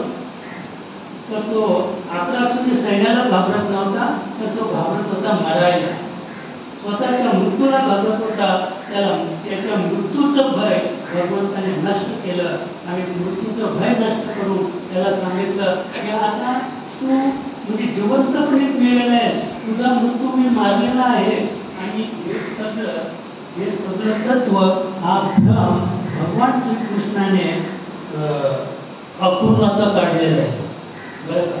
म्हणजे अपूर्वाला कंसाने सांगितलं की तू गोकुळात जा, वृंदावनात जा आणि भगवान श्रीकृष्णाला घेऊन ये. त्याचं वय होतं फक्त 8 वर्षाचं. आणि त्याला आण आणि आपल्याला काय करायचंय त्याला मारायचंय. हे सुद्धा आपल्याला माहीत होतं. पण आपण ना म्हटलो तर कंसाच्या हाती मरण येण्यापेक्षा जर भगवान श्रीकृष्ण हाती मरण आलं तर कदाचित आपल्याला वैकुंठ पद प्राप्त होईल. म्हणून भगवंताच्या नामस्मरणाने आपल्याला जन्म मृत्यूची राहती चुकवायचे. आणि म्हणून अक्रूराने आपला रथ सज्ज केला. ते गोकुळात आलं आणि नंदाला सांगितलं की मी भगवान श्रीकृष्णाला न्यायला आलो आहे. असं आहे. त्याच्या मनात फार म्हणजे एक वादग्रस्त स्थिती होती की हे चिमुकलं गोंडस बाळ आता मी घेऊन जाईल आणि या पापाला मीच कारणीभूत होईल. आणि हा जो त्याच्या ठिकाणी त्या संशयाचा घोल होता, यमुनाच्या काठावर भगवंताने सांगितलं, अर्जुना आपल्या अक्रूरा तू आता असं कर, आम्ही इथेच थांबतो, पण जरा तो आंघोळ करून ये, जरा फ्रेश होऊन ये, कारण त्याच्या अंगावर संशयाचा मळ साचला होता, संशयाचा मळ साचला होता. आणि म्हणून भगवंताने सांगितलं की जरा तू काय कर, फ्रेश होऊन ये. म्हणजे फ्रेश होणे म्हणजे काय, तर संशयाने घोर आणि पाप नाही थोर विनाशाचे वाघूर प्राणीशी, तुला या वाघूमध्ये तो अडकलेला आहे संशयाच्या, की वाघूर काढण्यासाठी त्याला सांगितलं तर यमुनेच्या डोहात जाऊन जरा स्नान करून ये. आणि म्हणून अक्रूर त्या ठिकाणी गेला, एक बुडी मारली, बुडी मारल्याबरोबर अक्रूरला त्या ठिकाणी वेगळ्या जगात तो अक्रूर गेला. आणि त्या वेगळ्या जगात त्याने त्या ठिकाणी एक नाटक पाहिलं की इतक्या महान अशा वर्षाले अशा कंसाच्या छातीवर बसून आणि भगवान श्रीकृष्ण त्याच्या छातीवर लागून मुष्टी प्रहाराने कंसाला मारला. कुठला हत्यार वापरलं का की कंसाची गर्दन उडवली. तेव्हा त्या ठिकाणी आपल्या याला सुदर्शन चक्राला सुद्धा देवाने त्या ठिकाणी आमंत्रण केलं नाही, असं आहे. आणि हे नाटक जेव्हा अक्रूराने ते वेगळ्या जगात पाहिलं आणि लगेच ते फ्रेश झाले, त्यांची जी शंका होती ती पिटली, बाहेर आले आणि फ्रेश होऊन अगदी वाऱ्याच्या वेगाने रथ थांबला. आणि अक्रूरला सुद्धा अतिशय आनंद झाला की बरं झाले तेव्हा, आता काय होईल, आता हे भगवान श्रीकृष्ण कंसाला म्हणजे अधर्माला मारतील आणि संपूर्ण मथुरा नगरी धर्माने अगदी तसं आपल्याला या ठिकाणी पाहायचंय की मा संग्राम केलिया मग भय काय तुझ असे. तसं अक्रूराच्या ठिकाणी जे भय निर्माण झालं होतं की कंस मामा आता भगवान श्रीकृष्णाला मारेल, ती त्याची भीती, ते भय भगवंताने यमुनाच्या डोहात स्नान केल्याबरोबर घालवले. त्याच स्थितीने, त्याच बाबतीत तशाच स्थितीने भगवंताने या ठिकाणी अर्जुनाचं भय सुद्धा घालवलेलं आहे. तू मनबुद्धी साचेशी जरी माझ्या स्वरूपी आरतीशी, तरी माते जिगापावशी ही माझी भाग.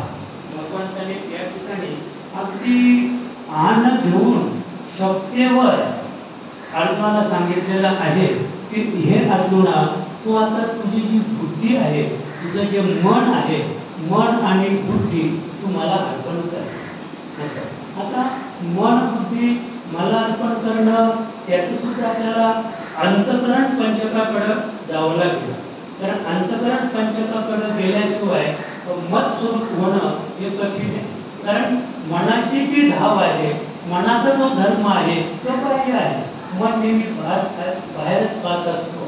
आता मन आणि बुद्धी हे जे दोन वस्तू आहेत, तर या वस्तू गळ्याच्या वर आहे बरं का. बुद्धी काम कुठे करते, आपल्या ज्याला आपण माइंड म्हणजे मेंदू म्हणतो, तर मन आणि बुद्धी या दोन गोष्टी म्हणजे मन हा बाहेरचं पाहतो, बाहेरचं पाहिल्यानंतर तो बुद्धीला आज्ञा करतो आणि बुद्धीचा निश्चय होतो. पण बुद्धी ही कुठे आहे, डोक्यामध्ये आहे. आपल्या डोक्यामध्ये बुद्धी आहे आणि चित्त जे आहे ते हृदयाच्या ठिकाणी आहे. असं आहे. म्हणजे मनाने बुद्धीला आज्ञा केली की बुद्धीचा निश्चय होतो आणि बुद्धीचा निश्चय झाला की बुद्धी निश्चय आत्मज्ञान. मनबुद्धी साचेशी जरी तू मदत दिशी, तरी मातेची का पावशी ही माझी भाग. अर्जुना, तुला मी शक्तीवर सांगतो की तुझं मन आणि बुद्धी तू मला अर्पण कर. आता मला अर्पण कर. मग मन बुद्धीचा निश्चय झाला, बुद्धी मनाला घेऊन चित्ताच्या ठिकाणी गेली. म्हणजे जनाबाई सांगतात, चिंतन चित्ताला लावी मनाच्या मनाला. म्हणजे चित्ताचा विषय आहे चिंतन, चित्ताचा विषय आहे चिंतन, पण विषयात गुंतल्यामुळं आमच्या चित्ताचा विषय आहे चिंतन. आम्ही चिंतन न करता चिंता करतो आणि चिंता जी आहे ती जिवंत माणसाला जाळते. जिवंत माणसाला जाळणारी जी आहे ती चिंता. आणि चिंतेने एकदा माणूस ग्रस्त झाला की मग वरचा एक चिवरचं टिंब आहे, शून्य आहे, तो काढून टाकायचा की चित्ता. म्हणजे काय झालं, आता आम्ही कुठे गेलो, चित्तेवर. चित्ता कुठे आहे, स्मशानात. म्हणजे आम्हाला त्या तिरडीवर घेऊन हा देह स्मशानात गेला, हे तिथे जातात. जिवंतपणी, हे जिवंतपणाचं सांगतो, मेल्यानंतरचं नाही. चिंता या देहाला जिवंतपणी जातो असं. आणि बुद्धीचा निश्चय झाला की मन बुद्धीला घेऊन चित्ताच्या ठिकाणी जातो. आणि चित्ताच्या ठिकाणी गेला की चिंतन चित्ताला लावे मनाच्या मनाला. चित्ताचा विषय आहे भगवंताचं भजन करणं, भगवंताचं नामस्मरण करणं. आणि म्हणून त्या ठिकाणी चिंतनाचा विषय पुढे येतो. आणि चिंतन सुरू झाल्यानंतर त्याला जी मृत्यूची भीती आहे ती नष्ट झाली. मला मी युद्ध करायला उठलोय हे सुद्धा त्याच्या मनातून राहिलेलं नाहीये. आता युद्ध जे करायचं होतं ती कुरुक्षेत्र, ते कुरुक्षेत्राचं सुद्धा अर्जुनाला भान राहिलेलं नाही की मी कुरुक्षेत्र युद्ध करायला उभा आहे. माझ्या पुढे मी एका रथात बसलेलो आहे आणि भगवान श्रीकृष्ण त्या रथाचे सारथ्य करतात हे सुद्धा त्याला आता कळत नाहीये. कारण अर्जुन आत्ताच स्वरूप झालेलं आहे, भगवत स्वरूप झालेलं आहे. आणि भगवत स्वरूप झाल्यामुळं मनोवृत्ती साठीशी जरी माझ्या स्वरूपी अर्थिशी तरी मदशी पावशी ही माझी भाग असं आहे. म्हणजे आता तुझं जे सर्वांग आहे ते 10 इंद्रिय मनासहित तू मलाच अर्पण केल्यामुळं तू मजरूपच झालास, तू मीच झालास बरं का. आणि मग आता तू मन हे मीची करी, माझ्या भजनी प्रेम धरी, सर्वत्र नमस्कारी बदले. म्हणजे हे भक्तीचं वर्ण आहे. तू मन हे मीच करी. आता जे मन आहे अर्जुना, तुझं जे मन आहे बुद्धीला घेऊन चित्ताच्या ठिकाणी आलं आणि चित्ताला घेऊन अहंकारामध्ये. नेहमी सांगतो की अहंकार म्हणजे अवकाश, अहंकार म्हणजे हवेची पोकळी. आणि त्या अहंकारात आल्यानंतर आता तू काय करायला लागला, मत स्वरूप झाला, माझं भजन करायला लागला. म्हणजे अहंकारामध्ये मी आहे, अहंकार हे माझं स्वरूप आहे. आणि त्या स्वरूपामध्ये मन बुद्धी आणि चित्त आपलं विलीन करायचे. म्हणजे अहंकार कसं आहे, निराकार आहे, तिथे आकार नाही, मनाला आकार आहे जरी दिसत नसेल. कारण कार्य करते म्हणजे ते आकारात आहे, बुद्धीला आकार आहे, चित्ताला आकार आहे, पण अहंकाराला आकार नाही. त्या आकारामध्ये मन बुद्धी चित्त तत्स्वरूप केलं. म्हणजे काय केलं, आता मन हे मीच करी. म्हणजे मी स्वरूपापर्यंत मनाला म्हणलं माझ्या भजनी प्रेमध्ये असं आहे. म्हणजे मी पर्यंत मनाला गेलं. आता भगवंताचं भजन करायचं आपल्याला, ते भजन सुद्धा मीच्याच ठिकाणी आहे. मी आणि भजन काही वेगळं नाही. मन मी स्वरूप झालेलं आहे, भजन मी स्वरूप आहे. आणि मग सर्वत्र नमस्कारी मध्ये करते. म्हणजे मीच्या ठिकाणी मन गेलं, भजन तिथे करायला लागलो. आणि ते भजन करत असताना अशी त्या साधकाची, अशी त्या देहाची, अशी त्या अर्जुनाची स्थिती झाली की सर्वत्र नमस्कारी मध्ये करते. आणि मग अर्जुनाने डोळे उघडले आणि 10 दिशांना त्याने हात जोडले, नमस्कार देवा नमस्कार. म्हणजे ते 11 सैन्य होते ना पुढे, त्या सैन्याला त्याने हात जोडायला सुरुवात केली की तुम्ही संपूर्ण, तुम्ही ईश्वराच्याच मूर्ती आहात, तुम्ही भगवंत स्वरूपात देवा, तुम्ही भगवंत स्वरूपात असे. अशी स्थिती त्या अर्जुनाची झाली. ती स्थिती आपल्याला सुद्धा, त्याच्यासाठी आपला जन्म आहे एवढी गोष्ट लक्षात ठेवायची. म्हणून हे ती काहीच कोणी होय ऐसा जरी संदेह वर्तत आहे तरी अभ्यासून आधी पाहिजे मग नव्हे तरी. या ठिकाणी तत्व भगवंत अर्जुनाला सांगताय, हे की काही असे जरी होय. अर्जुना, कदाचित तू म्हणशील की असं काय झालंय मला की काहीच, म्हणजे मी धनुर्धर आहे, वास्तविक मी धनुर्धर आहे. म्हणजे मी काय करायला, तू सांगितलं युद्ध कर, म्हणजे धनुष्य बाण हातात घेतलं पाहिजे, अगदी मागे पुढे पाय ठेवून अगदी लक्ष, म्हणजे सैन्याकडे लक्ष लावलं पाहिजे, लक्ष केंद्रित केलं पाहिजे की नेमकी हा धनुष्य कुणावर सोडायचंय. तरी असं का झालं तेव्हा की मी ते धनुष्यबाण खाली ठेवलं आणि करत संपून, म्हणजे दोन्ही हात जोडले आणि सगळ्या सैन्याला मी नमस्कार करायला लागलो. सगळ्या सैन्यामध्ये मला तुम्ही दिसायला लागले. असं का झालं तेव्हा आयसा जरी संदेह वर्तत आहे कदाचित तुला ही शंका येईल हा संदेह तुझ्या ठिकाणी निर्माण होईल तर अर्जुना तरी अभ्यास म्हणजे तुझी काय तुला जर संदेह असेल शंका असेल तुला संशय येत असेल की अशी माझी का अवस्था झाली तर अभ्यास कर काय सांगितलं अभ्यासाहून गहन पाठात्मक ज्ञान आणि ज्ञानाहून ध्यान विशेष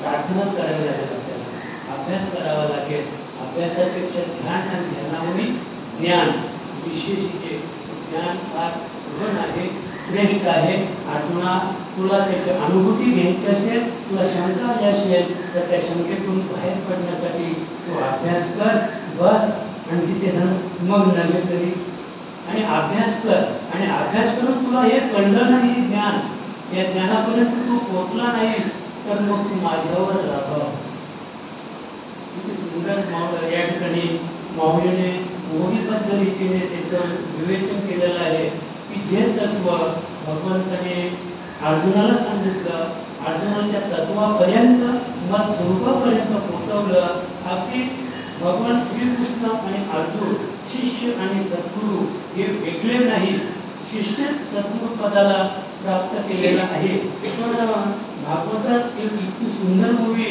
नाकाने घातली की शिष्य जरी सद्गुरू पदाला पोहोचला जरी शिष्य हा सद्गुरू स्वरूपच झाला तरी शिष्याने शिष्याच्याच त्याच्याप्रमाणे राहिलं पाहिजे तरीच त्याला ज्ञान प्राप्त करून घेता येईल जर शिष्याने ठरवलं की मी गुरुच झालो तर ते त्याला प्राप्त होणार नाही आणि म्हणून तुला अर्जुना हे कळलं नाही ना तुला उमगलं नाही ना तू मतस्वरूप झाला नाहीस ना तर मग तू हुशार माझ्यावर रागाव म्हणजे अगदी इतकं श्रद्धेने विश्वासाने भगवंत अर्जुनाला सांगतात की तू आज हे अभ्यास केला तर तू होशीलच तू बरं का माझा मी देव माझा मी देव तू देव होशील तू कृष्णच आहेस अर्जुना हे तेव्हा सत्य आहे आणि म्हणून आपल्याला ह्या पदापर्यंत जायचं आहे आजची जी सेवा आहे अगदी त्या सेवेच्या वेळेपर्यंत आपण पोहोचलेलो आहोत आपल्यातून गेलेल्या त्या मातोश्री मी रात्री त्यांचं वर्णन केलं की संसार ही जी केला पाठीमोरा नाही द्रव्यदारा तयाची त्या मातोश्रीने त्यांच्या इतका संसार ही केला पाठीमोरा कधीच त्याने संसाराकडे पाहिलं नाही त्या मातोश्रीने संसाराकडे पाठच फिरवली होती तर नाही द्रव्यदारा तिच्या चित्तात सुद्धा संसार नव्हता असा संसार तिने केला तो संसार आपल्यालाही करायचा आहे पण कसा करायचा आहे कामामध्ये काम काही म्हणा राम राम जाहीर भवश्रम सुख होईल दुःखातून आपल्याला सुखाची प्राप्ती करण्यासाठी कामात काम करायचे अभ्यास करायचे आणि अभ्यासाने आपल्याला त्या गतीला प्राप्त व्हायचंय मग दुःख सुखाचं हे बरं का आता सध्या आमचं सुख सुखाचं दुःखात रूपांतर आहे आपल्याला दुःखाचं सुखात रूपांतर करायचंय आणि त्याच्यासाठी सद्गुरूला शरण जाऊन आपल्याला प्रार्थना नामस्मरण ध्यान धारणा या सगळ्या गोष्टी करून आपल्याला त्या समाधानापर्यंत पोहोचायचं तरुण व्हायचंय एवढं करून आपली ही सेवा आपल्यातून गेलेल्या ज्या मातोश्री आहेत त्यांना ती सेवा समर्पण करून त्या आत्म्याला शांती लाभावी तो आत्मा नाहीतरी आपण ऐकतो की आता वर्षभर तो भटकत राहणार आहे आता आत्मा गेलेले 13 दिवस झाले आता 13 दिवस त्या घराच्या सभोवतीच भटकत होता म्हणजे घरामध्ये पण कानाकोपऱ्यात कुठे तो बसला असेल तो वाट पाहतो कशी की आता हे कार्य संपलं हे प्रवचन संपलं तो आत्मा वाट पाहतो संपवा एकदाचं हे प्रवचन एकदाचं संपवा एकदा ही जमलेली माणसं जमली त्यांना भोजन करून द्या आणि त्यांचे आत्मे शांत झाले जेवून तृप्त झाले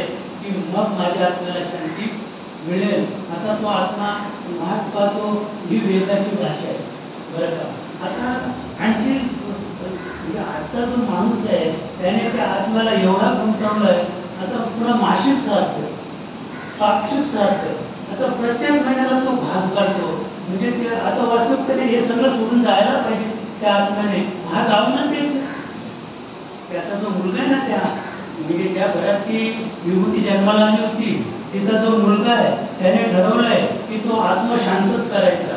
मग महिन्याला तो घास करतो, पुन्हा वर्षाला घास करतो, तरी थांबत नाही. पुन्हा पुण्यतिथीला बोलावतोच त्याला वर्षातून. म्हणजे त्या आत्म्याला त्या आत्म्याची तो सुटकाच करून देत नाही. फक्त त्या जो जिवंत आहे ना जीव, त्याला वाटतं मी काय पुण्य करतो, माझ्या आईला मी महिन्याला घास घालतो, पण हे पुण्य नाही करत. पोपटाला पिंजऱ्यात ठेवून त्याला आम्ही पेरू आणतो, पेरू विकत आणतो पेरू, आणि त्याला एवढा आणतो काय काय पुण्य करतो मी, काय दान करतो. पोपटाला ऐकत पेरू उड्या मारून नाही का, ससा पिंजऱ्यात ठेवतो आम्ही, त्याला ती हरावर आणतो, रोज दूध पाजतो त्या सशाला, काय पुण्य असं हे पुण्य नाही बरं का. हे खरं म्हणजे पाप आहे. सशाला स्वैर म्हणतो, त्या पोपटाला स्वैर उड्या मारू द्या. तसं तो जो आत्मा आहे ना त्याला स्वैर जाऊ द्या, त्याला अडकवू नका, त्याला महिन्याला जेवण देऊन बोलावू नका. पण हे सगळं गरुड पुराणाचा इतिहास आहे. गरुड पुराण मी नेहमी सांगतो की स्वर्गावरून वाचा किंवा नाशिकेत जो ग्रंथ आहे तो वाचा. गरुड पुराणामध्ये दुसऱ्या अध्यायात एक कथा आलेली आहे की गरोदरबाई मेली, तर तिचं पोट फाडा. म्हणजे विष्णू सांगतात बरं का, भगवान महाविष्णू सांगतात की गरोदरबाई मेली तर तिचं पोट फाडा आणि ते बाळ बाहेर काढा, आणि मग त्याच्यावर पण ती एक बाळावर एक वेगळी विधी आहे आणि त्या स्त्रीवर एक वेगळी विधी आहे. तर मला वाटतंय आजच्या स्थितीला एखादी गरोदर स्त्री मेली आणि तिचं बाळ आपण ते पोट फाडून बाहेर काढलं आणि जर गावच्या पोलीस पाटलांच्या पोलीस स्टेशनला कळवलं तर पुन्हा आपल्यावर लादला जाईल. 2 गुन्हे आपल्यावर लादले जातील, बाळ हत्या आणि स्त्री हत्या. पण हे भगवान महाविष्णूने तेव्हा सांगितलेलं आहे गरुड पुराणामध्ये, तर त्याचं आचरण आज करून चालणार नाही. असो तेव्हा आता आपली वेळ संपलेली आहे, तरी सुद्धा जो आत्मा त्या वेळेची वाट पाहतो त्या आत्म्याला एकदा आपण भाषणाचं भूषण देऊया. तुकाराम तुकाराम तुकाराम तुकाराम तुकाराम तुकाराम तुकाराम तुकाराम तुकाराम तुकाराम तुकाराम तुकाराम तुकाराम तुकाराम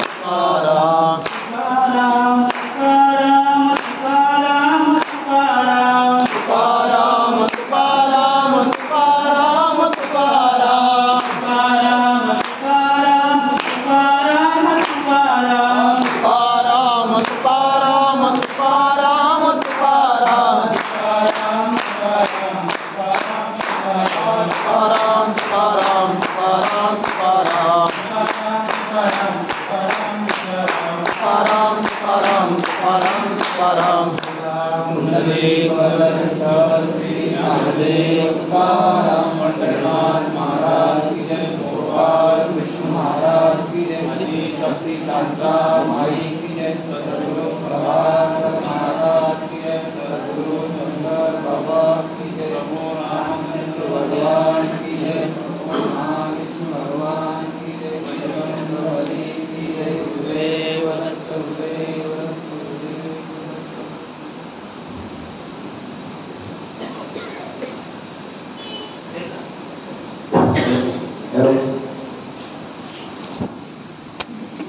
आपल्या गावचे